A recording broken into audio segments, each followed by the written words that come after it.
ranan arfa ita ce ranan albarka, kuma ranan arfa ita ce ranan alhairi, kuma ranan arfa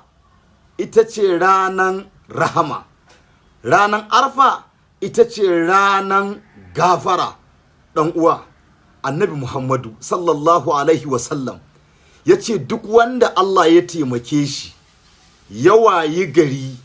ya tashi da azumi na ranan arfa a bakinsa,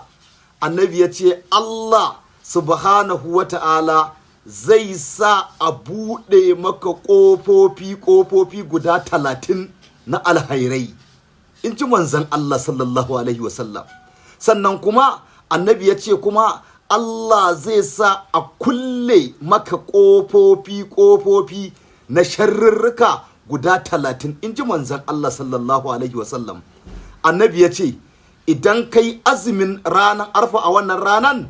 kana yin buɗe baki ka ci abinci ka sha abin sha, kowane jijiya da ke cikin jikinka, in ji annabi Muhammadu sallallahu alaihi wasallam, ya ce wannan jijiyan za ta dinga roƙa maka gafara a wajen Allah subhanahu wa ta'ala